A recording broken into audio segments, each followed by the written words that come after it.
When you were speaking through your mask, I may not have heard you properly, and the wind as well is making it difficult. So what was the reason you thought they couldn't be buried in consecrated ground? Because they hadn't had time to confess. All right. No, I don't think it'll be that. I don't think that would be the reason. There'll be various reasons like committing suicide, or not being Catholic, not being baptised. Now that raises a moral question. You said suicide. Now the person who commits suicide, they're not necessarily morally responsible. Their mind might be disturbed. That's right. That's why it's now relaxed on that. I see. Oh, I see. But if somebody commits suicide and they are doing it like Socrates, then that's a grave sin.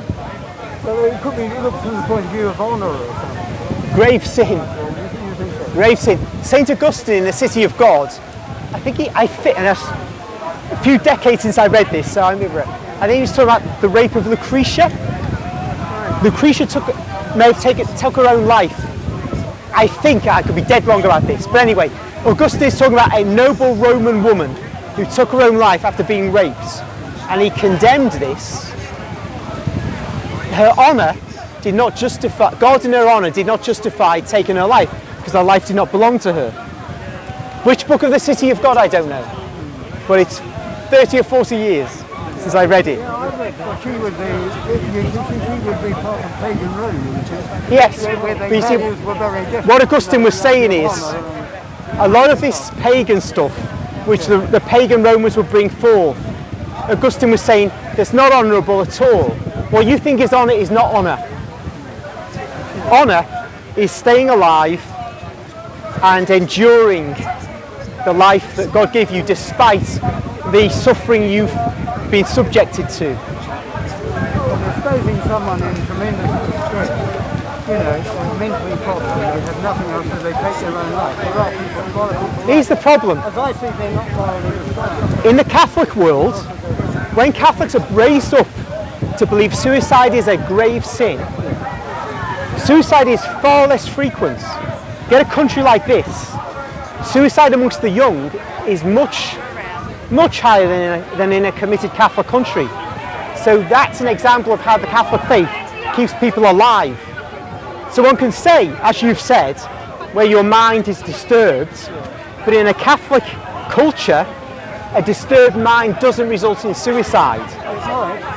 Very rarely. When people decide to take a step, their culture is often what determines what they do. So for example, a 13-year-old girl might get pregnant by her uncle or her dad. She'll now be taught by her mother to freak out and want an abortion.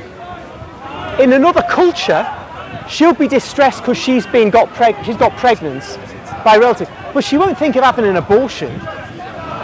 The culture determines your emotional reaction. And in a Catholic culture, there'll be no abortion for that reason, and there'll be no suicide for that reason. There have been suicides in Catholic countries, and they say don't say anything to preach. As far as they're concerned, I wouldn't dream of saying there are marginal cases.